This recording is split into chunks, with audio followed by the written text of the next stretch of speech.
Okay, I'm nervous. I'm definitely nervous. I don't know why, probably because I'm on my own. I don't have the comfort of leaning on someone and asking them questions. And I also am so aware that my audience right now is just loads of people that I know. Hi, guys. But it's kind of weird in that way, but the only way out is through.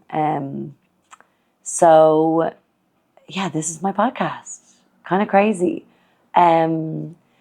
I guess I'll start with the reason why I started a podcast. I have been screenwriting for a few years now. I want to say I've been saying that I'm trying to be a screenwriter for 5 years. And then I think I've been screenwriting since I was pregnant. When I was pregnant with my little girl 3.5 years ago, I was really bored and I was like, right, this is a good time to write.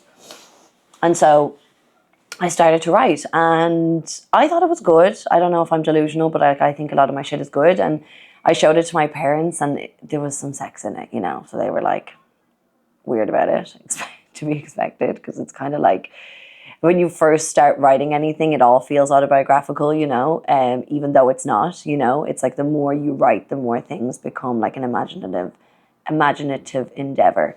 So when I initially started writing, it was just much more, it was myself was hidden, I didn't hide myself as well. So my poor parents had my first readers as well, very sweet. But so I first started screenwriting then, but then I'd say after Ava was born, I was trying to get into the Masters of Screenwriting in IADT, which I did last year. And so I wrote loads to try and get into that. And that was when I really it almost just became a part of my day then, it just became this almost compulsion, not to write specifically, but to generate ideas, to think about characters, to think about not messages as such, but questions that I have about the universe. And I could cry. See, I could cry talking about writing. It kind of is, I'm sorry guys, I cry. I cry too much. I cry too much. And so I feel more relaxed now. Ooh. But I kind of have questions about the world and why people act certain ways. And also I think a lot of who we are is what we've experienced and the relationships we've had and our relationships with our parents and our relationships with sex and our relationships with love and our relationships with the world, how we interact with the world. And I'm so curious in that sense that I'm fascinated by human beings. I'm what, you like roast potatoes the most? Any kind of information about someone is really satisfying to me in a strange way. I think a lot of my friends know that I could sit in the corner talking to anybody about nearly anything and find it interesting. And so I've always had that curiosity. And screenwriting is a real satisfying way to digest information and also have an output that's creative. It's just so fucking satisfying. It's no other feeling have I had except for when I've written something that I'm this is exceptional, which I think is exceptional.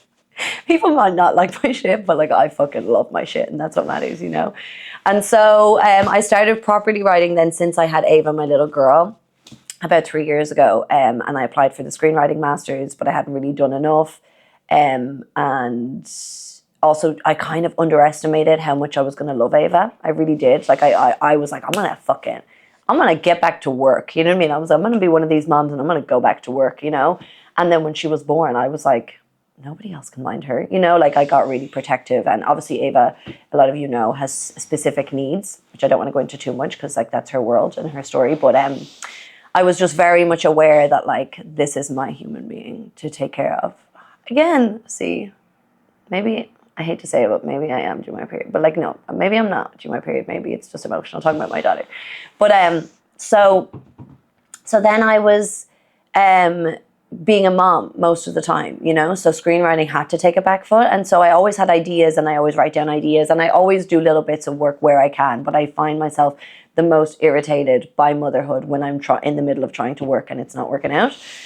So I was fuck this. I'm not going to go balls deep on screenwriting and working until Ava is able, until Ava is fully able to detach, and like if I'm able to detach, you know what I mean? Like I'm the needy one in the relationship with me and Ava.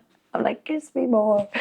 But so I was definitely like aware of how motherhood was going to take precedent, and I was kind of relieved, you know, because for me, I don't know, like this has become a tangent, and now I'm just becoming indulgent. But I'm going to keep talking and see if we can like pull it back into a narrative that makes sense for an episode. But I was very aware, like when I was younger, I didn't know if I wanted to be a mom. You know, I was always like, I always wanted to foster or adopt. And I think that that's because I was like, we can fast track through the, you know, the baby years, the really dependent years. And also I just didn't have that like natural maternal instinct. You know, I was quite tomboyish. I was quite, like I was just quite, I'm Sagittarius. I was quite wild, you know, like I just loved to travel, loved to be independent, didn't really love the idea of being responsible in general, let alone for a human fucking being, you know. I have to learn to drink this in a way that's semi-attractive because I feel like it's so big. And so I was like, okay, let's lean all the way into motherhood. Sorry, I didn't know if I was going to have kids. So then when Ava came, I was kind of relieved because it had been decided for me. She was a surprise, and it felt really meant to be, like in a weird cosmetic way. It felt like, of course, I'm supposed to be Ava's mom. You know, like this is the answer to what I was curious, like what I was wondering about where my life was going to go. I was like, you know, she landed in, and I was like, well, duh, this is it. You know, so if I leaned into that, and I was like, well, I'm going to be the best mom ever to her. To Ava, I don't know if I'd be the best mom to all kids, you know, but like for Ava, I felt like we suit each other so much, you know, she's like my soulmate, you know, she's the best. So, woohoo, mama. So when she was born, I was like, right, I'm going to lean all in. I'm going to do as much work as I can. You know, her dad takes her on the weekends. He's phenomenal. He's the best ever. And so I was like, on those days, I'll try and work, but I'm not going to do it to a point where I'm stressed or resenting motherhood as much, you know. That was hard, you know. I'll do an episode on motherhood because that shit was fucking hard, you know. That first year, oof, the boobs, you know, sorry guys, but like, we don't talk about it enough, you know. It's a real robbery physically, you know, like you're physically robbed, and like I wasn't ready. I was not ready. So that whole process, I was like, right, go easy on yourself, go easy on Ava, you know, like let's just digest this whole change. So I knew I wanted to be a screenwriter, but I was kind of putting it on the back burner a little bit until Ava got bigger. Then last year I figured I could afford to do 2 days a week masters in IADT and screenwriting. Which was phenomenal. You know, it was like a real breakout moment for me where I was actually physically leaving the house, you know, because a lot of screenwriting is insular and it's a lot of time by yourself with your computer, and it's a real emotional endeavor for me. I think Christopher Nolan is one of those people who's a little bit his movies have an emotional touch, but like as in I really excavate like my fucking soul when I write. I'm so dramatic. I'm sorry. I'm so dramatic, guys. But I was like, okay, this was a place that I could study it, that wasn't just me at home on the weekends writing. You know, I could be around other people talking about writing. I could be like, some of the lectures are insane in the IDT, you know, and the love of movies was just palpable in the room, and like it was just such an inspiring environment to be in. So when I started doing that, that was this time last year. And that was my first time kind of away from motherhood, being like, right, I can do 2 days a week, you know, and then I can work a little bit more on the weekends. Like I can manage this. And there was some times where it was really hard. Like Ava got sick, and so I couldn't go in. There was multiple weeks I couldn't attend, but it was college. You know, I wasn't paying anyone. Nobody was paying me. It wasn't a job. I didn't have to show up, and like, I wasn't letting people down if I didn't go. It was just a bit of a bummer, you know? So I was like, right, okay, I'll do the masters. And I loved it. I wrote a feature, which you guys will see in 6 to 10 years. I know I'm joking, film is so slow, but I don't know, I love it so much that I want to direct it, and I'll get to that in a second. But anyway, no, this is the next start. So then I wrote a feature, and for me, I'm underestimating my power of like staying on track with this story. I think I'm going to be okay if I just don't overthink it. And so I was like, I was writing my feature, and for me, I'd written 3 pilots, 4 shorts. Like I'd written a good chunk of stuff, but a feature for me is like a mountain to a screenwriting. You know, it's like it's once you've written a feature, you've done it, you know. But like, as in, you know, it's like it's so what do you call that when it's so,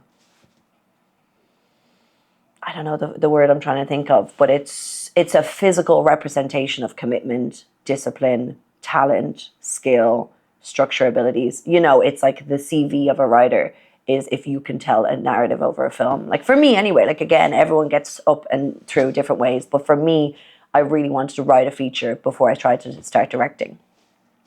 And as I was writing everything, I don't write, Richard Curtis, no, not Richard Curtis. There's a writer that doesn't direct, and I'm not sure exactly who it was that said it, but they said that they hear the voices. Aaron Sorkin, I think it was. Aaron Sorkin said that he hears the voices, but he doesn't see it as much. And his writing is very theater-like. It's really dialogue heavy. It's fucking insane, so intimidating. But he hears, and he's a great director now, but he definitely was a bit more cautious coming into it, I think, because he could hear the voices and he couldn't always see the pictures. But my writing, I've always felt like I could see what was happening. I always felt like I could imagine what the clothes of my character were wearing. I could imagine the set. I always saw the emotions rather than hear the words, you know. And so I kind of always had the instinct to direct, and like my favorite filmmakers write and direct. So I always knew that that was my path. But again, being a mom, I feel like I'm on the bridge of tears through this whole thing. I'm sorry, guys. But being a mom, I was like, how it's like a director, it's so time consuming, you know, like you could be on set for 2 months and it's like 8 to 8 or whatever, you know. As a mom, like I didn't want to throw myself into something that was time heavy, physical heavy, and people relying on you and you relying on people, you know. It's like I needed something that was self-sustainable, a project until Ava gets older. It's all about Ava. Until Ava gets old enough that I can leave her more and it doesn't feel like the biggest part of her world is leaving. Her world is getting bigger. She started play school. And, you know, it's like I want to be able to leave her in a place where she's having fun and she doesn't miss me. You know, I don't want her to miss me as much as possible. Like, as much as I can stop that from happening. She's going to miss me a bit, of course. But, like, I just wasn't ready to jump into directing. And I was so sad this got here, guys. She started play school. We started play school. How codependent am I? She started play school. And we went in, no, just kidding. And so I was like, she's gone from me. You know, I was so dramatic. Like, I dropped her at play school the first day and I was like, oh, she's gone now. This is it, the end of it. And then like a week later, sick. And like, I mean sick, like 3 weeks out of play school, sick. And I was like, okay, so this isn't the beginning of the end of her needing me as much, you know. I was like, if anything, she needs me a lot this year now, you know. She's getting sick. Like last week she was off Wednesday, Thursday, Friday, and I was like, okay, so it's not happening yet, and that's okay, you know. I was kind of expecting to throw myself into work almost, because I thought I would have all these hours during the week and I thought I would have more hours, you know. So I kind of expected that I would have more time for work. And it didn't happen, and that's honestly great because it means more time with Ava, which is the priority of my life, you know. So like, it's, again, I could cry, but it was like a happy surprise that she was going to be at home with me, and like she's 6, so it's not always great, but like it definitely, it's like prolonged her childhood in a way or something, you know. It's prolonged this kind of like, it's not I don't miss her as much, you know. I don't have to miss her as much, so this is good.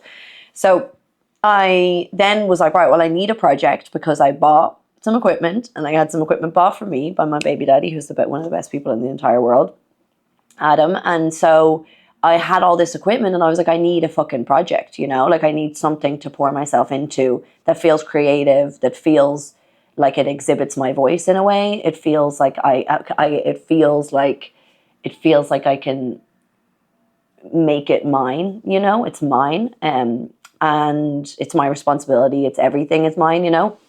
And so, and it gives me this wonderful opportunity to practice equipment, because I'm the type of director that I'm going to be the type of director who kind of wants to have a bit of a control freak, you know. And I just don't think, from my perspective, I think different people make amazing things with completely different strategies in life. But from my perspective, I want to be able to direct people and have some experience in their field. Now, there's masters of every craft. I have, like, I think DPs are just fucking insane. Editors, insane. Even lighting something, and like that's a DP again. But like even the physical act of setting stuff up in a fast, like it's just all very respectable work.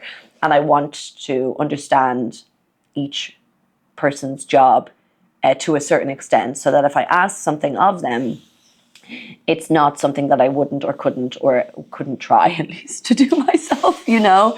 And then I just feel like it will just give me a sense of respect that for each person's job, and a sense of experience in each person's job, which will add to that respect, you know. And it will just help the communication be faster if I know the names of the things that I want, you know. It's just that's just I would feel insecure on a set if I didn't in some capacity understand the production side of things properly, you know. So I'm practicing everything through this endeavor, which is my podcast. So that's how I got here, you know. And I think I explained it in a good way.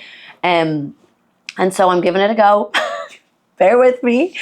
So far, I've been like really enjoying it. I'm recording this, which hopefully I won't have to edit too much. I'm recording this after shooting 4 guests, which are not going to be like Paul Mescal. No, I'm just kidding. One day, but I did the first one the next week. Tune in. You'll see my brother, and then you'll see my dad, and I think I might actually do more individuals in between, you know. I think I'll stagger it, and I think I'll have some episodes where it's just me and I'm just going to be fucking talking shit if you want to see that, or if you don't, that's fine. I'm making it for me. And then some episodes, obviously I'm so fucking curious, so I'm dying to get certain people on the podcast, like dying to, you know, just to pick their brain and to understand how they work and to learn from these geniuses, especially in the film industry in Ireland at the minute. Like, you know, there's lots of people who you could imagine would be on my list of people I'd like to talk to about film, who are, if it was ever to happen, way down the road, you know. But I have to put in this type of work, and I have to really understand what I want this to be. And I kind of toyed with the idea of like doing it privately, but then it feels like I almost need reactions to understand how I feel about it. I did my friend's podcast, Aisling, shout out, Not a Single Bother. You can see that. It's on my Instagram. You'll see it here on my Instagram or whatever. But I did that podcast to test out my own emotions. So I did that podcast. I did the podcast to kind of understand how I felt about exploiting myself. No, I'm just kidding. But like about opening up, you know, and chatting and conversating and conversing. Which I actually prefer conversating. So, but you know, like having that interaction and seeing how that would make me feel. Like I was interested in my own psychology of it, and like understanding, you know, like it's kind of strange. You don't really know who's going to listen to that. You know, like I didn't really realize that some of my Uncle Pa, I didn't realize that some of my family members were going to listen, you know. So like, and I could never have understood, I would never have learned those lessons if I didn't put myself out there. So I'm expecting and hoping that putting myself out there in this way is again going to teach me some lessons about all the stuff I want to do, you know. Like I'm just hoping to learn from this whole experience. And yeah, and so I have another project coming up, which again is kind of a part of this. It's part of this, what's happening, but it's a different avenue of it, which is more filmmaking. And again, I need to practice. Like I need to practice using the camera. I need to practice setups. I need to practice editing. Like I really want to start editing properly. I need to practice all the shit that goes on behind the scenes of a shoot. I want to practice elements of it, so I can work on this project, which if you guys, hopefully people will like it. I'm going to love making it.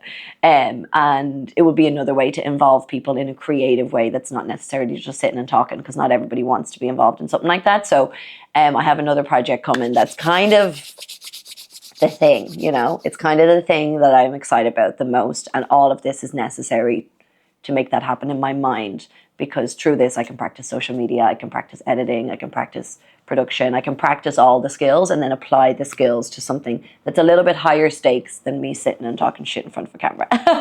Because this is me, you know, on a Saturday. I don't have to make food for people. I don't have to, I don't have to think about taking care of people who are helping me to create something, or like, I don't have to think about collaboration and how that will affect me psychologically, and creative sacrifices that will happen. Like I want to practice all the practical stuff, but practice the editing and the like using a fucking gimbal. Like only certain people will know what a gimbal is, but like the technology out here is wild now, These audios. Oh, fuck, I put it... Oh, look. I want it that way. I think it looks prettier. This audio is magic. So this is perfect. I didn't have to, like, read a fucking Bible to understand this. And then, certain things you're like, okay, lights are handy, But then editing, I'm like, pooh, mama. Shout out to editors because it's hard work. So basically, this is what my podcast is going to be. It's going to be sometimes me talking about random shit because I'll enjoy it, I think. Like, I'm just going to do whatever I enjoy and see how it feels to put it out there, see what it feels like to put myself on blast, just expose myself to all you people. So that's kind of the story. You'll see people I love. You'll see people I admire, hopefully, I really want specific people on here. You'll see people who I've learned so much from, and then you'll see some people who I just have fun with, like there's certain people who I want to talk to, who I'm going to talk to, like one of my best friends, Mariana. She's not my best friend, that's not fair, but like one of my best friends, and she's a psychologist, and like, that episode is going to have some interesting, deep conversations. And then I had my brother on and we talked random shit, and like there's certain people, I'm too deep of a person, which I'm self-aware to know, like I'm far too deep, it's unnecessary most of the time, but there will be people who I can indulge that part of myself with, and then there's going to be some people who are just fucking hilarious, and then it'll be a different tone. So like for me, I'm doing this because I'm only going to do this as long as I enjoy it. And the way for me to enjoy it is for it to feel natural and real. And so my first few weeks are going to be a little bit random and strange. Like you'll see, we didn't have lights for the first couple of episodes. We didn't have the angles figured out for certain episodes at the start. It's going to be a work in progress for a while. So like I appreciate you watching, if you're watching, and you're just basically watching me and figure the fuck out. Oh, I better mention Rob Potter. Thank you. He is a longtime friend, and he's like one of these people who just is like fucking nerdy about shit, and like I'm nerdy about shit too. So like we're kind of both geek out on like particular things that are easier about like the production side of it. So he has helped me. He's co-produced. He's gonna co-produce, and he has co-produced the first few episodes. These ones I'm doing by myself, the solo ones, and he edits. So he's a fucking boss editing, and he's taught me so much, and even just helped me. Like we just converse. We just chat about what it's going to be, like he's just been a real fucking help, and I wouldn't be here without him for sure. So Rob Potter, his editing service and stuff is in my social media, and he'll be tagged and stuff. But like, yeah, thank you, Rob, because I could cry. It wouldn't have happened. This beautiful and random exhibition of me crying would not have happened without Rob Potter. So thank you, Rob. But yeah, that's it. Like you'll see, you guys are people that know me, I think most of you, like if there's people who don't know me, hello, this is me, welcome. But the people who know me know that like I'm impulsive and like over ambitious. And so like you're probably just watching a manifestation of that. And I hope it works. I hope it works out for everybody. I mean to do good, I want to do good things. This is silly. But I better start bleeding out my like I say butthole. I'll be saying butthole at some point, but it better be my period because I'm too emotional. But like this is just me trying to have fun and trying to make stuff. That's the purpose of this. So please be kind to me and be kind to each other. And yeah, I love you guys. Even if I don't know you, I love you. And okay, we might like I thought we'd get away with not editing, and now we might have to edit this bit out because it's a bit ridiculous. But yeah, maybe I need to call it here. Did I mention everything? I said thank you to Rob. I told you what it's about, where it came from. And yeah, I think we can call it here. Please listen, please listen and like let me know what you think. If it's negative, let me know, private message, and if it's positive, put it in the comments. And if you want to come on, if you're someone who like feels like you want a platform or feel like you want to try something like this out, like I have an open couch policy, like nobody is too small or too big for me to talk to. And we can clip that shit up. Like we can fucking slice and dice that and make you look good. So if you want to come on here and talk shit, I'm here. I want more people to start podcasts, so I can go on there. More people that I find hilarious or find interesting to start podcasts, because then I won't look like such a crazy person. So I'm also happy to help anybody else do their thing. I really want more of this type of shit out there for us, because I think Irish people are so fucking funny, I know they are. So and from everywhere, like all the peoples. But yeah, I hope it works. I hope this works. I hope this is the beginning of a long road for me. I think I'll really like this job. I think it'll be something that satisfies me in a way that I've been searching for in potentially dangerous places. I'm going to test out the waters on how personal I'll actually go, because I've no idea. How much I'm going to embarrass myself and my family. But I definitely am an open book when it comes to encountering the world in general. So like I feel like that's going to be my nature, whether I like it or not, because I've already cried 10 times here. So like if that doesn't show you that I'm fucking, I'm just available emotionally, then I don't know what will. But yeah, I think I'm going to wrap it there, guys. I think I've talked enough for everybody. Hopefully, I don't feel like I'm going to have to edit this that much. So maybe it's like, I was like, I'm going to have to edit so much. But like, this feels like I didn't say anything too crazy, I don't think. But yeah, I'll see you soon, I hope. And take care.